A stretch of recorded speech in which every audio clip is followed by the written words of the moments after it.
ainsi que le professeur Chongo pour la modération. Docteur Photo, vous invitons pour une modération conjointe avec le professeur Chongo.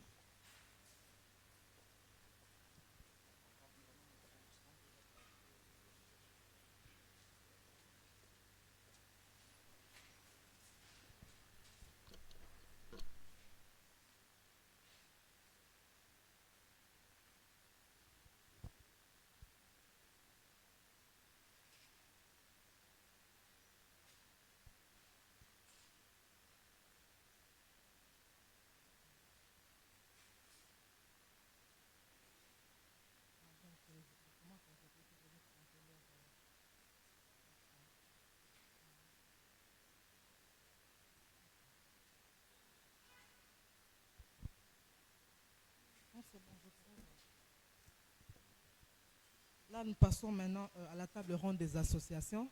Comme vous le savez, sans les associations, nous ne pouvons rien faire.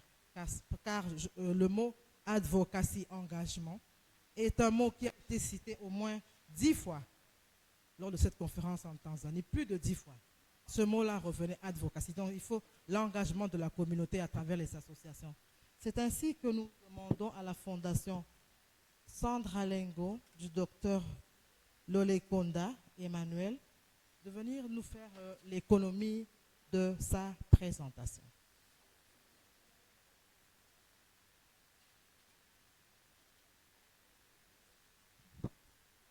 Docteur Sandra Lengo.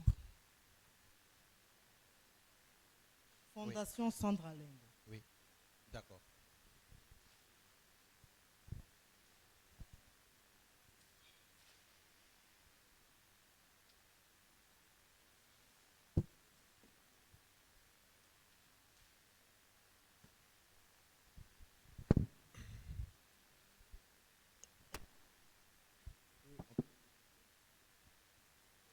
Ok. Chers professeurs, chers aînés, chers collègues, à toutes et à tous, à vos titres et qualités respectifs, bonjour.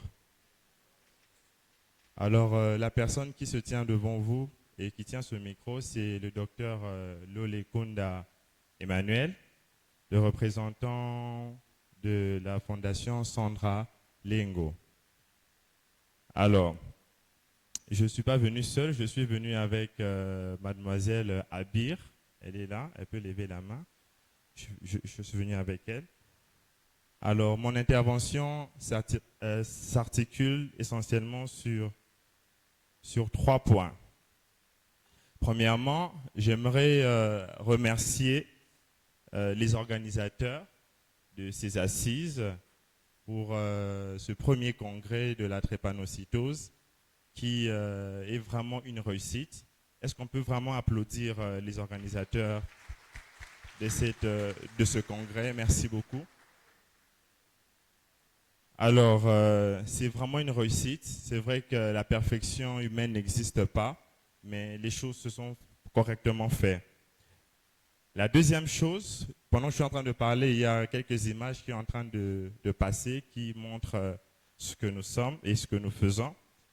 Alors, la Fondation Sandra Lengo Djedi est une structure à but non lucratif. Nous nous situons sur l'avenue 17, plutôt sur l'avenue des Forgerons, numéro 17, au niveau de la première rue Limité. Alors, nous avons essentiellement 2 objectifs que nous poursuivons dans la Fondation. Premièrement, nous tournons autour de la sensibilisation autour de la drépanocytose. Nous partons dans les milieux nantis et les milieux non nantis pour parler sur la drépanocytose, que cette maladie existe et comment faire pour éviter cette maladie. Deuxièmement, nous accompagnons aussi les personnes défavorisées parce que avec les différents exposés qui sont passés ici, nous nous sommes rendus compte et vous vous êtes rendus compte ensemble qu'il y a 2 catégories de personnes. Ça veut dire il y a les milieux nantis, des personnes qui connaissent que la maladie existe, et que non seulement ils connaissent que ça existe, ce qui est bizarre, c'est qu'ils connaissent, mais certaines personnes ne s'appliquent pas à cela. Mais il y a une autre catégorie des personnes défavorisées, des personnes dans les milieux reculés, et ces personnes-là, en fait, ne sont pas au courant de l'existence de cette maladie. Soit ils sont au courant, mais ils ne savent pas prévenir la survenue de cette maladie. Et nous, en tant que fondation, et avec toutes les structures qui sont ici, nous devons en fait converger nos efforts pour aller dans les milieux reculés de la RDC afin de parler, de sensibiliser autour de cette maladie pour éviter sa survenue.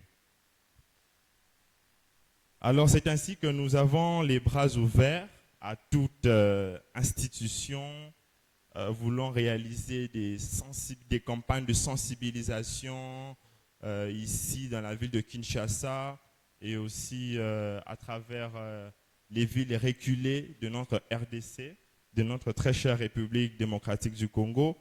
Nous sommes aussi ouverts aux différents partages, comme par exemple aujourd'hui, pendant ces 3 jours, nous sommes enrichis autour de la science, autour de tout ce qui concerne la drépanocytose, les tours, les contours. Alors, pour toute forme de partage autour de cette maladie, parce que l'objectif, c'est acquérir les connaissances qu'il faut pour que nous puissions donner les bonnes informations, détruire les fausses informations qu'il y a dans les pensées de certaines personnes et remplacer cela par des bonnes informations, des informations correctes. Alors, notre numéro de contact, c'est le 089 20 44 153. Je répète, le 089 20 44 153. Et vous pouvez aussi nous écrire par adresse mail. C'est le sld.fondation.lengo@gmail.com. Alors, la troisième chose que j'aimerais dire pour terminer, c'est que c'est un appel, nous sommes là en fait pour un appel à encourager dans la sensibilisation. Parce qu'au fur et à mesure que nous avançons dans les descentes que vous voyez, au fur et à mesure, nous nous rendons compte que le meilleur élément de défense, de lutte contre la drépanocytose, c'est la prévention. Nous l'avons vu avec beaucoup d'interventions ici. Et aussi, la deuxième chose, c'est la sensibilisation. Ça veut dire avoir une équipe de personnes qui sont spécialisées, qui sont formées, qui sont spécialisées à savoir parler en public, parler avec les familles, parler avec les personnes défavorisées, parce que je ne parlerai pas de la même manière avec quelqu'un qui est défavorisé, méprisé, et avec une personne qui vit plutôt bien. Il y a une stratégie, il y a une façon d'aborder une personne qui passe par des situations compliquées. Et je pense que c'est très important. C'est pourquoi nous souhaitons même avoir un centre de santé spécialisé en drépanocytose, surtout dans les milieux reculés. Et là, c'est un effort vraiment commun pour la réalisation de ce projet. Et aussi, une dernière chose, c'est que nous avons besoin vraiment de l'appui du gouvernement. Madame la directrice aussi est là. Nous avons besoin aussi de l'appui du gouvernement. Pourquoi? Parce que dans notre pays, on parle. Il y a des congrès, il y a des conférences, il y a certains actes qui sont posés, mais ce n'est pas assez, ce n'est pas suffisant. Nous devons aller vraiment dans les coins reculés, parce que c'est là qu'il y a le besoin. Ici, nous sommes là, peut-être nous sommes 200, 300 ici réunis. Vous tous ici, vous avez des informations autour de la drépanocytose, vous le savez. Mais est-ce que les membres de vos familles le savent? Est-ce que les membres de vos familles qui sont à l'intérieur du pays, est-ce qu'ils le savent? Ce sont des questions qu'il faut se poser. Et je pense que dans notre pays, il faudrait que nous puissions trouver une solution afin de lutter contre cette maladie qui est la drépanocytose. Ainsi, je dis et je vous remercie.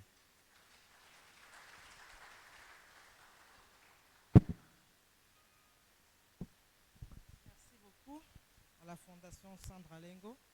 Là, nous remarquons que ce sont des jeunes et ils sont eux-mêmes impliqués dans cette sensibilisation, et ce qui est très très important. Et ils utilisent l'outil communication. Notamment, ils ont eu à avoir un micro baladeur. Et les jeunes qui sont aussi très impliqués dans les réseaux sociaux doivent aussi se lancer dans les réseaux sociaux et augmenter un peu le niveau de connaissance à travers les réseaux sociaux. Nous allons donc passer à la... Est-ce que Madame Kate est dans la salle? Madame Kate Ngwanza. Est-ce qu'elle est là? Si Madame Kate Ngwanza est là. Bon, alors nous passons donc à l'association Ubora. Hope Sickle Cell. OK. ONG Hope Sickle Cell.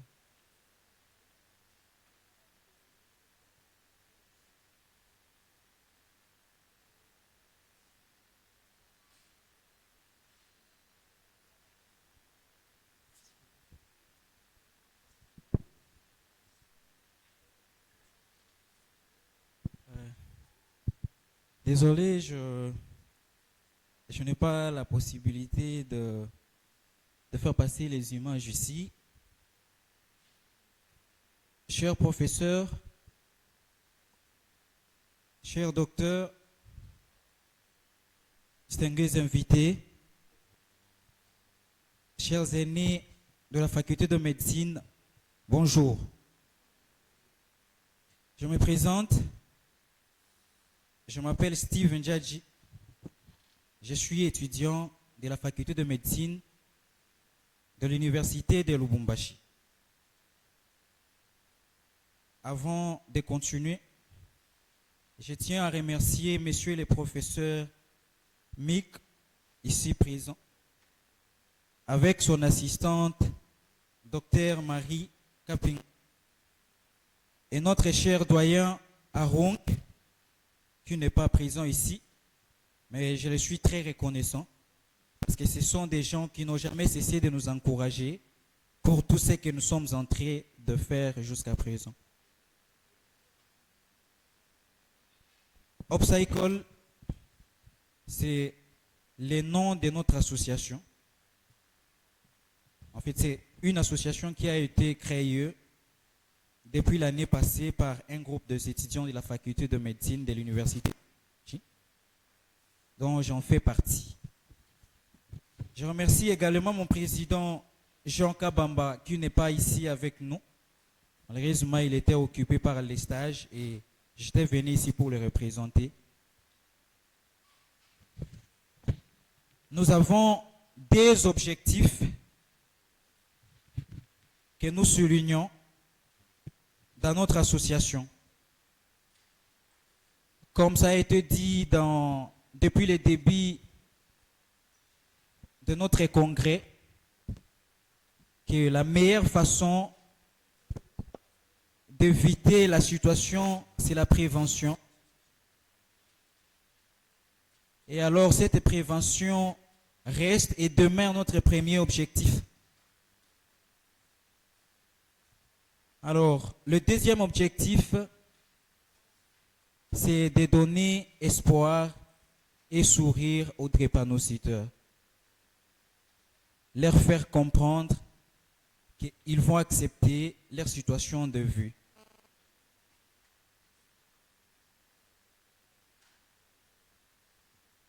Alors, nous avons quelques antennes. Nous avons l'antenne à Lubumbashi, Kananga, puis ici à Kinshasa. Jusqu'ici, quelques activités qu'on a pu réaliser. Il y a une sensibilisation à la faculté de l'économie de l'université de Lubumbashi, une sensibilisation à la faculté de médecine de l'université de Lubumbashi.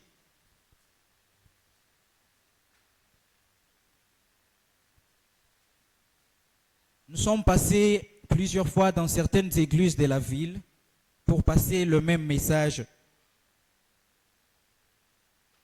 Autre activité, nous sommes en partenariat avec les grands labos de Lubumbashi.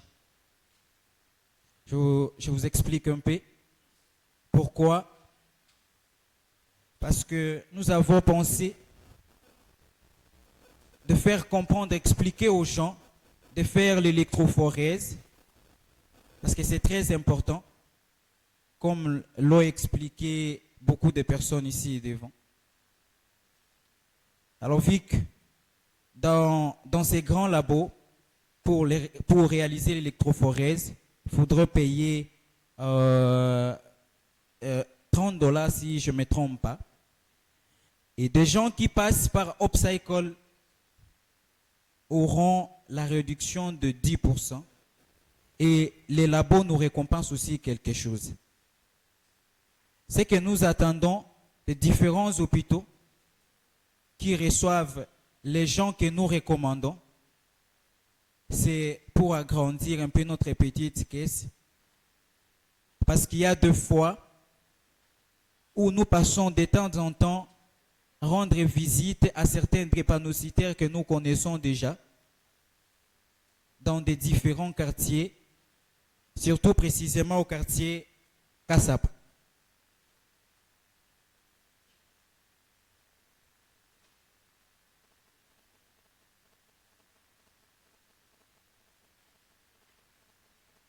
Quelques activités à venir, en fait, permettez, nous voulons vraiment sortir de l'ordinaire, c'est-à-dire que nous voulons faire les choses de notre façon et nous demandons vraiment votre soutien, votre aide.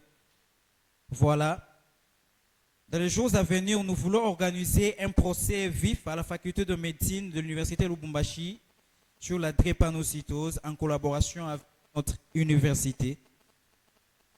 Nous avons un projet de produire un film que nous sommes en train d'écrire déjà et surtout que nous demandons le soutien de la société congolaise de drépanocytose.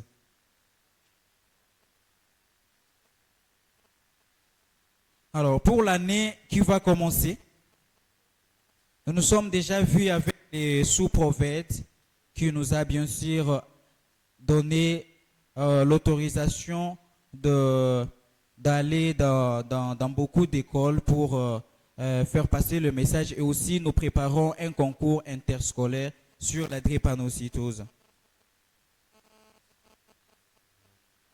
Bon, je pense que les minutes qui m'ont été accordées déjà, monsieur fait par ici. En tout cas, mes vifs remerciements, sincèrement, aux organisateurs qui ont accepté vraiment de nous recevoir ici. J'ai dit merci beaucoup.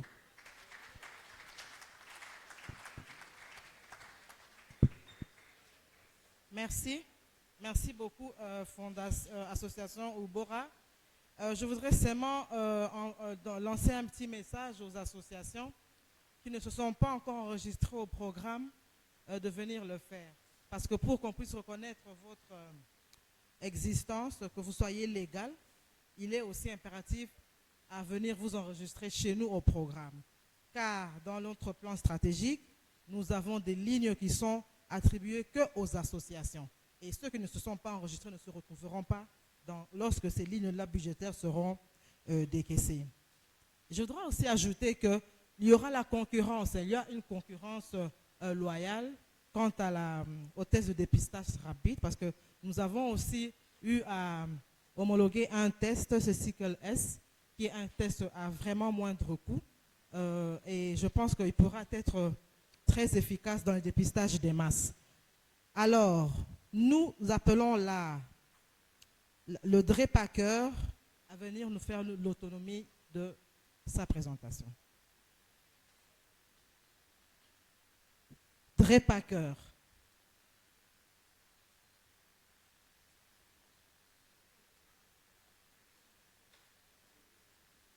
Allez-y vite, madame, vous n'avez que 5 minutes. Chers maîtres, distingués invités, à vos titres et qualités respectifs, bonjour. Je me nomme Merline Matondo, je suis chirurgien dentiste et je suis le produit de la première promotion du. Alors, c'est une grande opportunité et un privilège pour nous d'avoir la parole dans ces grandes assises. Merci. Alors, sans plus tarder,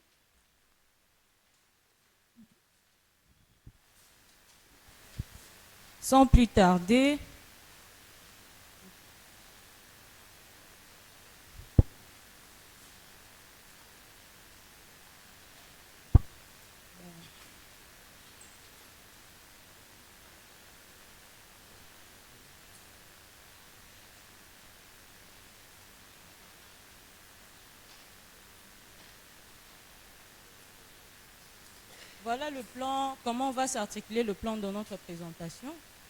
Alors, Drepacker ONG, c'est une organisation non gouvernementale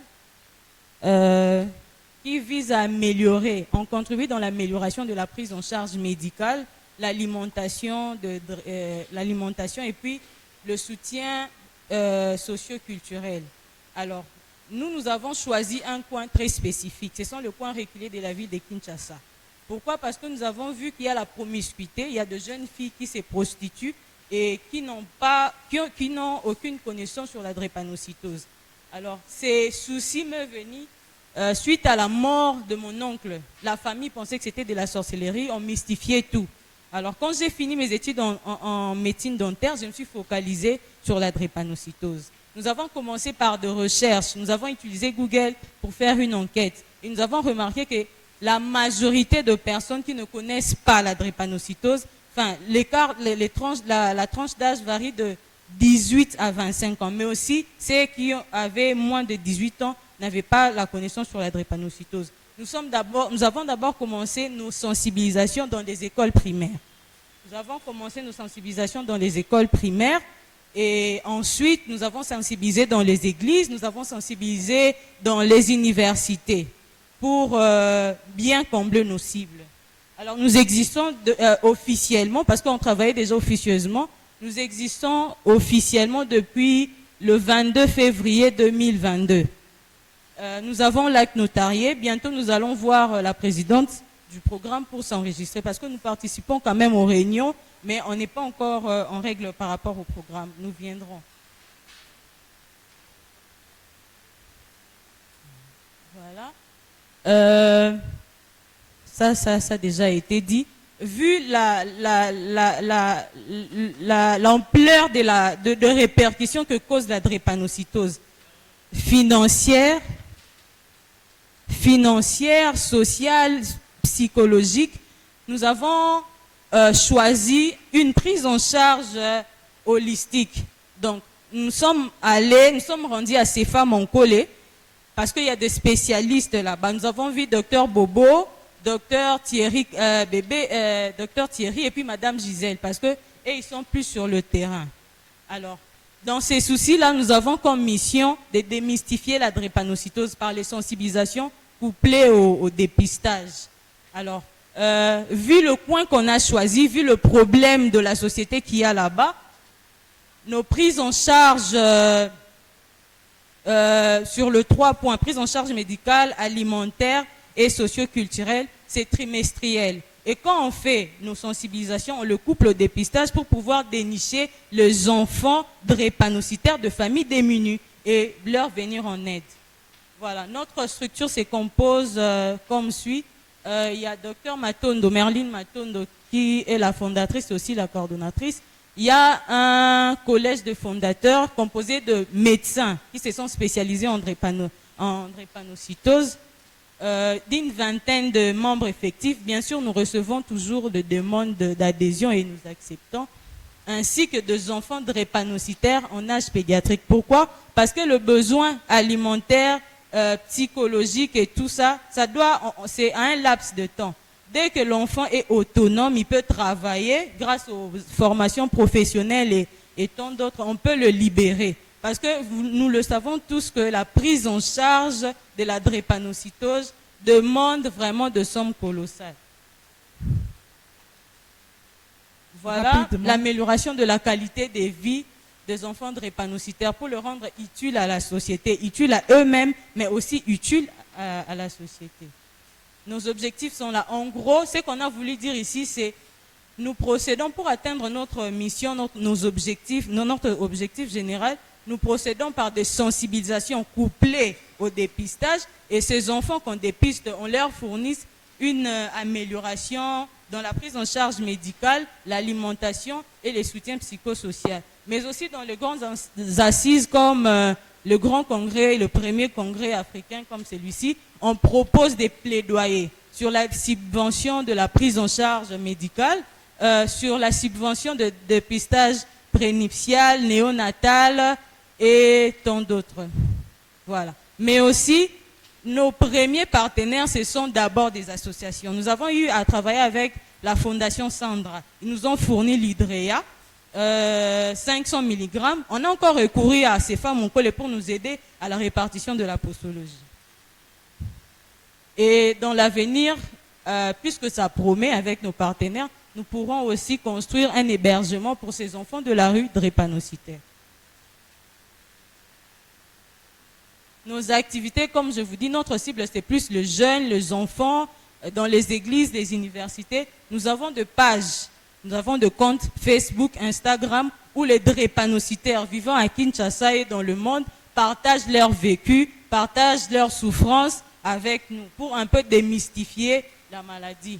Nous avons eu à parler dans le magazine, même à un magazine dont la première dame a intervenu. Nous avons eu à jeter notre publication pour qu'ils puissent quand même voir comment évolue la drépanocytose dans les associations. Voilà, ici, ce sont les images de la distribution de médicaments. Nous sommes à Kisenso. Il y a une sœur thérésienne qui nous a permis d'occuper une salle où l'on rassemble les enfants drépanocytaires. On leur donne des médicaments, de vivres et même des habits.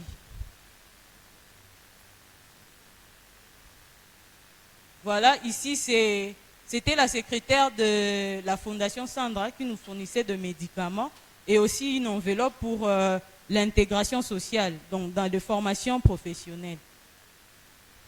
Voilà, c'est toujours la distribution de vivres à Kisenso. Et ici, c'est la sensibilisation. Ici, c'était à Mitendi, c'était à Kisenso, c'était à Kisuka. Voilà, ce sont des magazines sur lesquels on parle de la drépanocytose et des difficultés qu'on rencontre. Voilà, c'est un trophée qu'on nous a remis.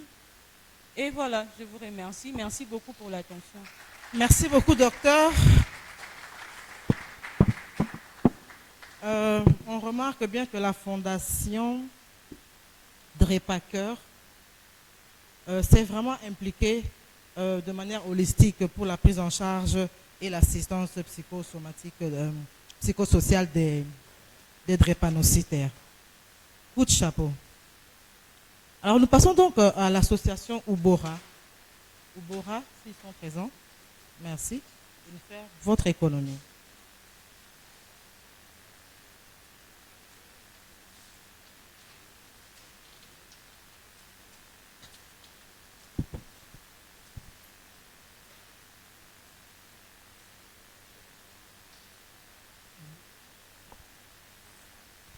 Bonjour à tous. C'est le docteur Daniel Kalala du collectif Ubora. Et avant de commencer mon petit speech, je tiens à remercier le comité d'organisation, tenu par le professeur Mikobi et toute son équipe, ainsi que tous les professeurs ici présents, aînés, étudiants et autres, d'avoir participé à ce grand congrès qui a permis à ce que nous puissions aussi nous développer sur le plan intellectuel en rapport avec la drépanocytose. Et je tiens aussi à faire un petit clin d'œil à l'un des parrains principaux de Ubora, le professeur Niembwe. Merci de toujours nous accompagner pour nos activités. Alors, je vais faire une petite présentation de la structure qui existe bientôt depuis bientôt 2 ans. Diapo, s'il vous plaît. Vous pouvez avancer.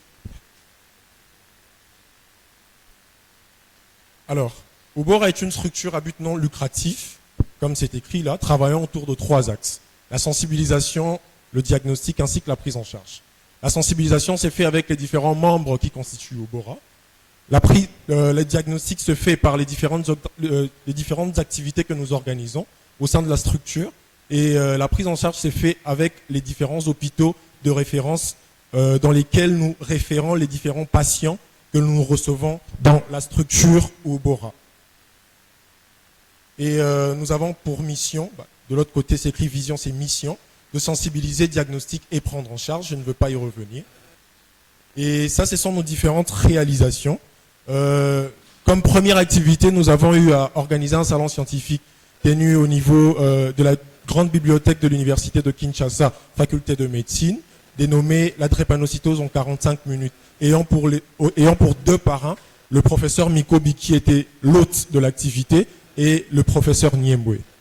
Une campagne de sensibilisation sur les réseaux sociaux, campagne de sensibilisation et dépistage à l'université de Kinshasa qui s'est tenue précisément au niveau de la faculté de médecine, des descentes à l'hôpital Yolo Médical pour des dons de médicaments et donc une étude CAP menée chez les étudiants de l'université de Kinshasa sur les connaissances attitudes pratiques sur la drépanocytose. Un autre salon scientifique organisé au niveau de l'université protestante au Congo qui a été organisé dernièrement ayant pour thème la drépanocytose de l'enfance à l'âge adulte.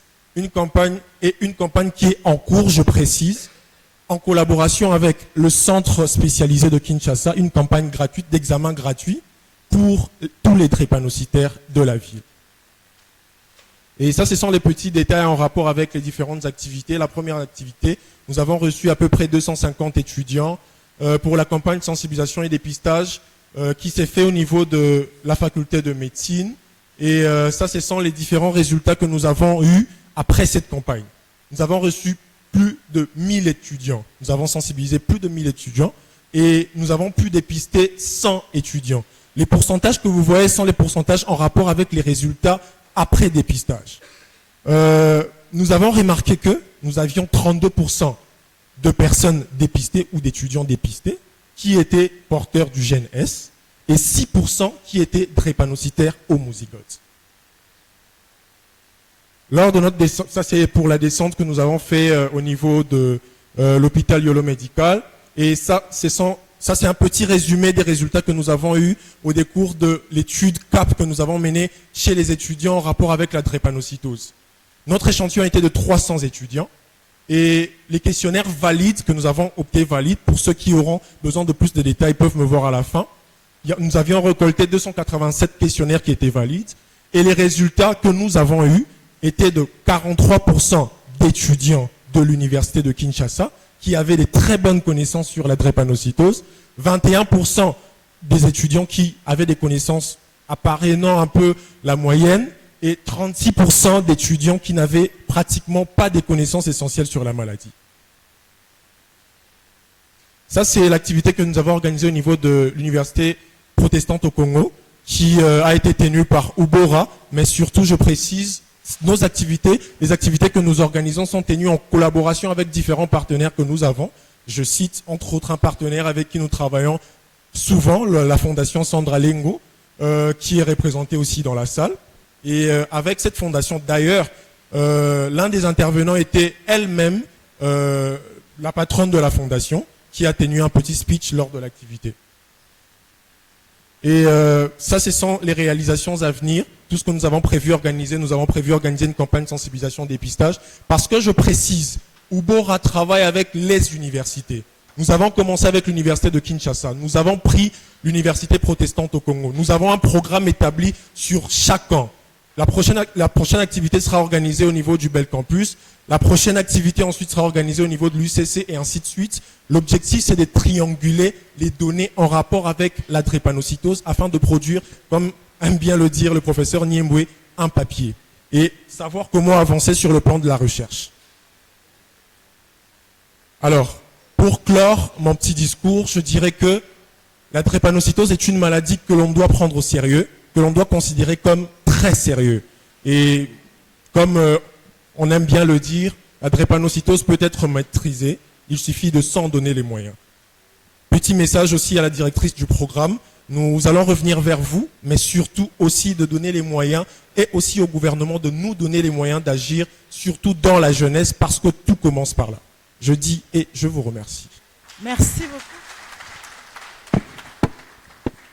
Merci beaucoup, docteur, pour votre brillante présentation. Et nous retenons que 32% sur l'échantillon de 1000 étudiants étaient porteurs du trait drépanocytaire et 5% étaient des drépanocytaires. Le 32% qui corrobore avec nos statistiques nationales.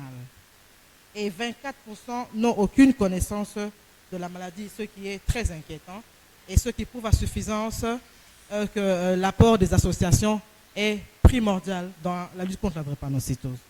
Bon, nous passons rapidement à la croisade populaire qui sera présentée par le professeur Mikobi qui représente l'ONG. Merci Madame la directrice du programme. Je voudrais vous saluer, vous qui êtes là présent dans cet auditorium. En fait, je prends la parole au nom d'une ONG qui s'appelle les Croisades populaires contre la drépanocytose. Je voudrais vous raconter une petite histoire. Je ne voudrais pas qu'ils viennent ici. C'est parce qu'ils sont venus vers moi que finalement, moi, je prends la parole en leur place. Je crois que vous êtes suffisamment informés du Congrès européen sur la drépanocytose qui se tient régulièrement à Strasbourg. Ce monsieur s'appelle Constant Vaudou. C'est un Béninois. Constant Vaudou, quand il me voit régulièrement à ce congrès, il me pose la question, dit mais c'est quand même un peu bizarre. C'est presque chaque année que tu viens ici. Qu'est-ce qu'il y a? Moi, je pense que tu dois vivre ou tu as des gens drépanocytaires dans ta famille. Parce que je sais que quand vous voyez quelqu'un s'attacher trop à la drépanocytose, il y a deux choses. La première chose, soit qu'il vit la maladie dans sa famille, soit qu'il a un intérêt scientifique. Or, la drépanocytose ne paye pas scientifiquement.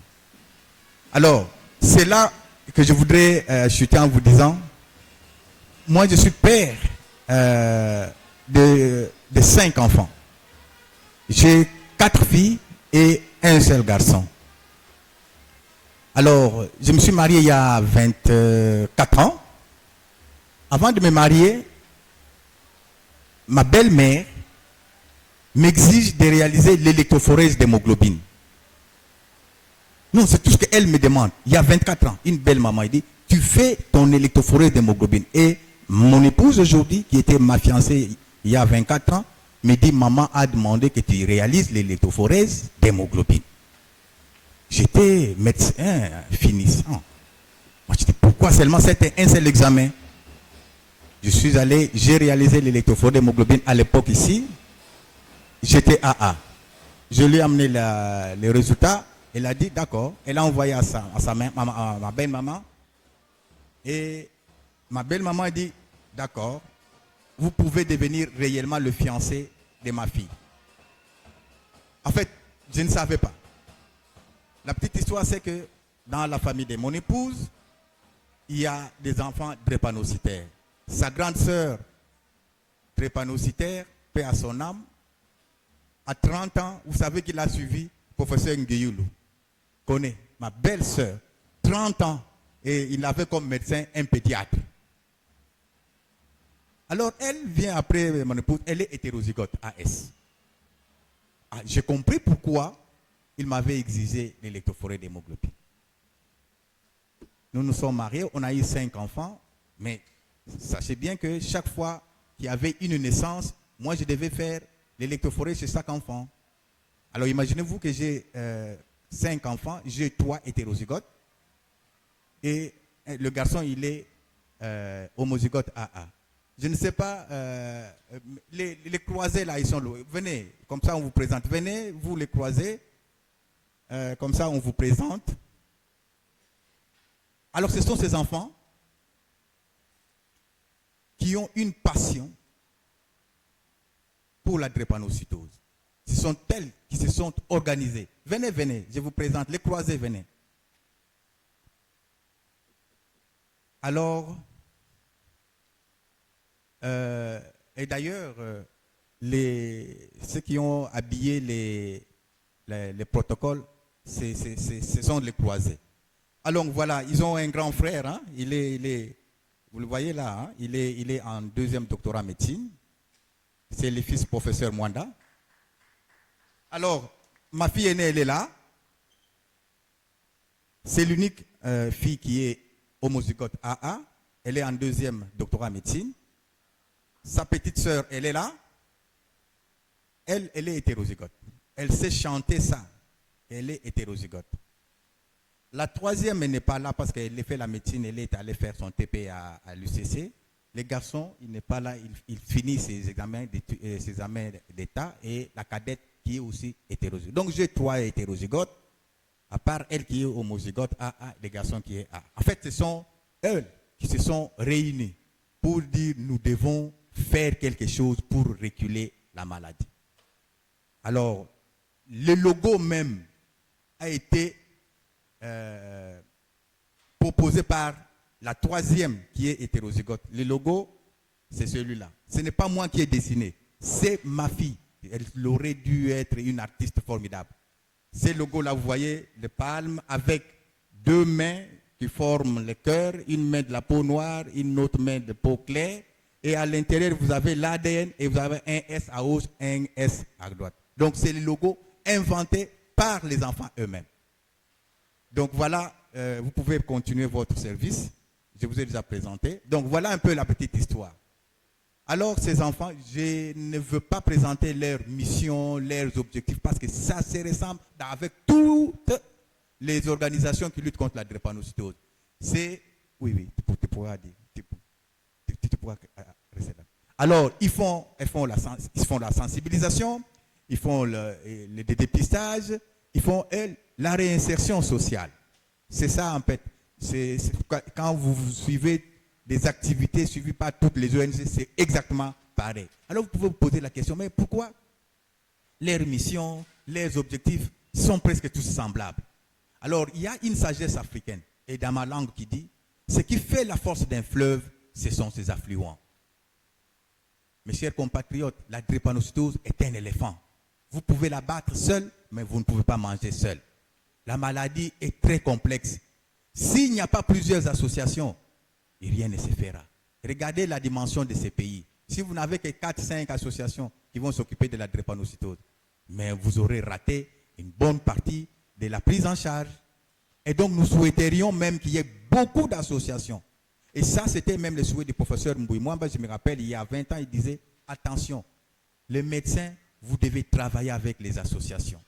Et à l'époque, c'était je ne sais pas, où il y avait une pédiatre, professeur maître, une pédiatre qui était directrice au programme, Kiabilois.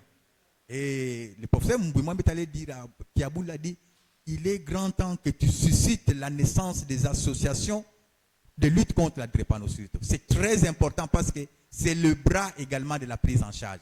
La réinsertion sociale, ce n'est pas le médecin qui va le faire.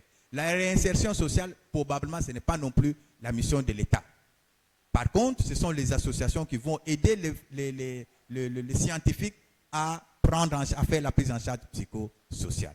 Donc voilà un peu cette petite aventure. Alors pourquoi on a créé une fondation?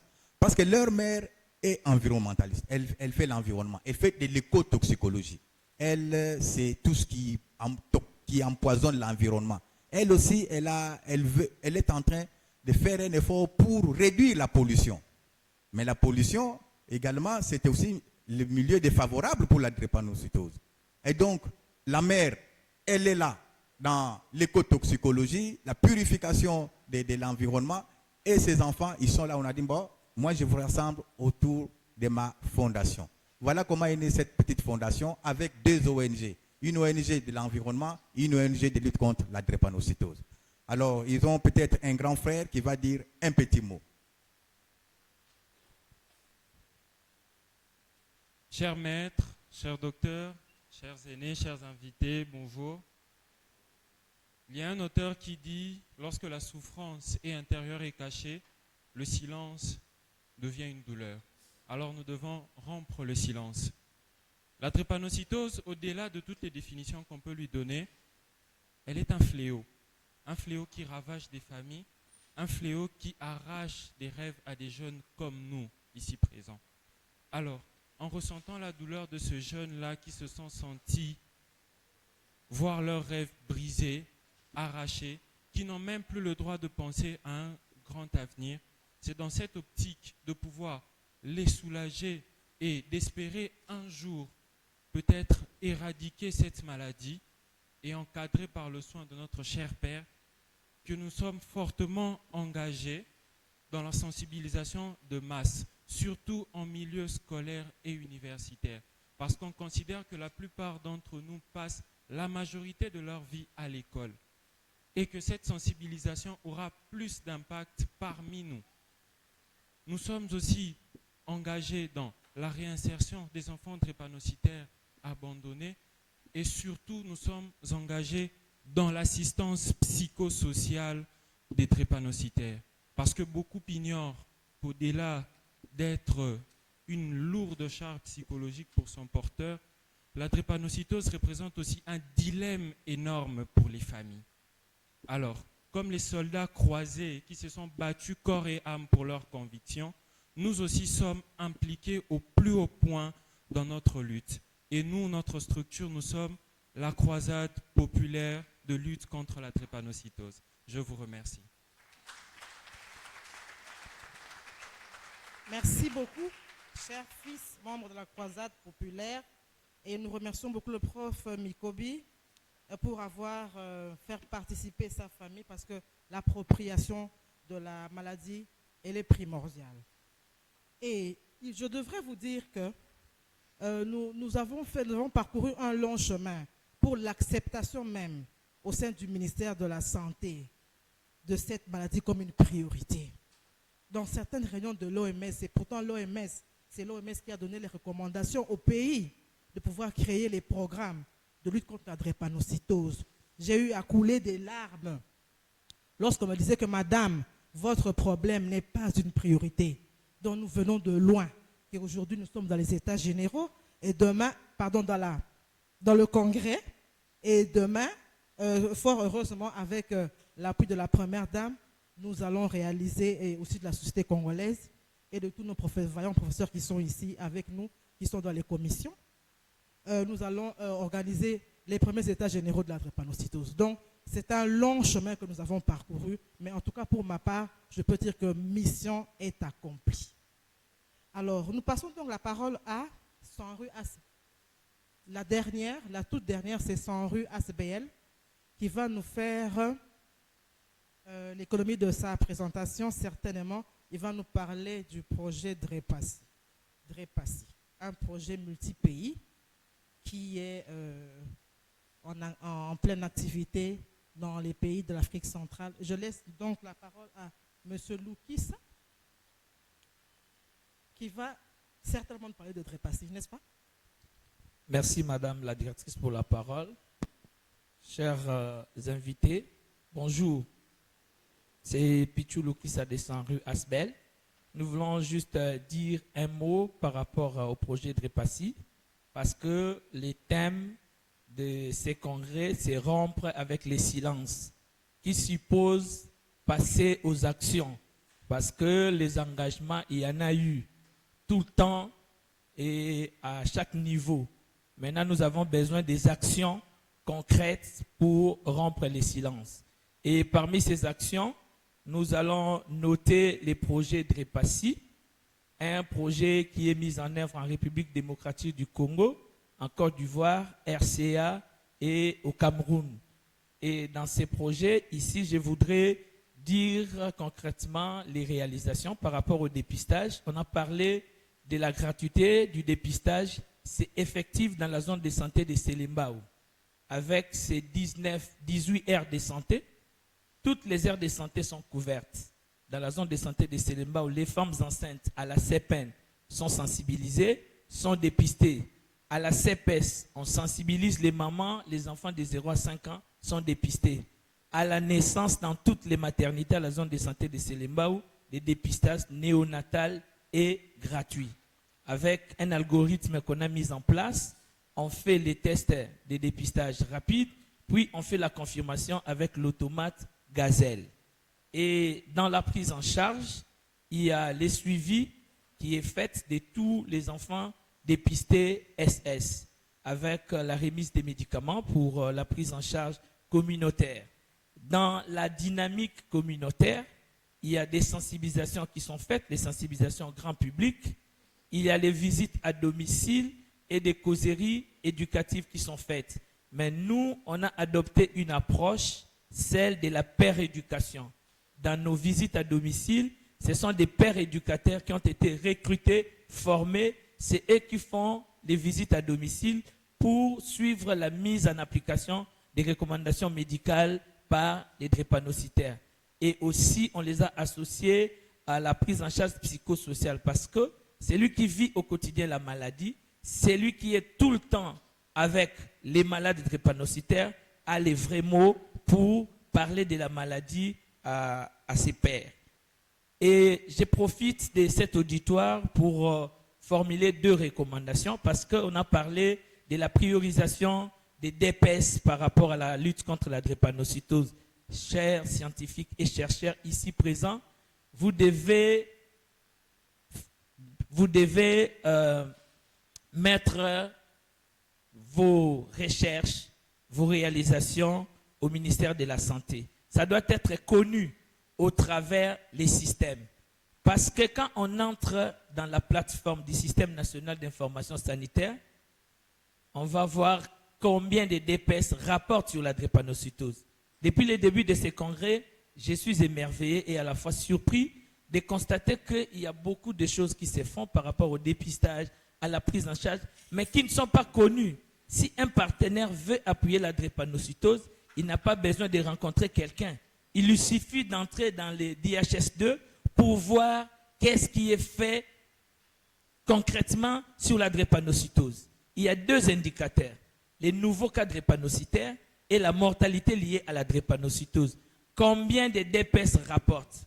Combien de scientifiques ici rapportent les données en rapport, ne serait-ce qu'avec les 2 indicateurs? Je vous donne les statistiques. En 2023, pour l'indicateur nouveau cas de drépanocytose, la ville de Kinshasa est en premier avec 1639 nouveaux cas rapportés dans les systèmes nationaux d'information sanitaire, suivi du Sud Kivu, du Congo central et puis des Kasaï oriental. Pour la mortalité liée à la drépanocytose, c'est la ville-province de Kinshasa, les Sud Kivu, les Haut-Katanga et le Congo central. On va remarquer quoi? Parmi les provinces qui rapportent, ce sont les 3 provinces qui sont couvertes par les projets Drépassi, parce que nous sommes à Kinshasa dans la zone de santé de Selembao, au Kasaï oriental dans la zone de santé de Dioulou en Mbujimaï et à Bukavu dans la zone de santé de Ibanda. Puisque ces zones, les structures rapportent, on a des données dans les HS2. Mais vous êtes ici, vous venez de Kananga, j'ai appris ici Congo central, Okatanga, Chopo. Qu'attendez-vous pour commencer à rapporter? Quand je parle de ces provinces-là, je n'ai pas vu quelqu'un de la province. Je suis entré sur la plateforme du ministère de la Santé qui donne l'information sanitaire. Voilà une première recommandation, c'est que nous devons rapporter les données de la drépanocytose dans les SNIS. La deuxième recommandation, que je vais profiter de cet auditoire, c'est qu'il y a des enquêtes d'envergure nationale dans les pays, les DES, les mixtes. Mais ces enquêtes d'envergure nationale ne font pas allusion, ne parlent pas de la drépanocytose. Est-ce qu'il y a moyen d'intégrer la drépanocytose comme indicateur dans les enquêtes d'envergure nationale? Comme ça, nous aurons la situation de la drépanocytose quand on mène ces enquêtes-là. Et nous aurons une très bonne cartographie. Voilà un peu ce que j'allais dire par rapport au projet Drépassi. Nous pensons que nous allons passer à l'échelle du projet. Nous avons couvert 3 zones de santé. on est en train de voir pour passer à échelle, mais nous allons suivre toujours les systèmes, c'est-à-dire c'est les SNIS qui va nous dire quelles sont les zones de santé, les DPS qui sont prioritaires. C'est par rapport au rapportage. J'ai dit et je vous remercie.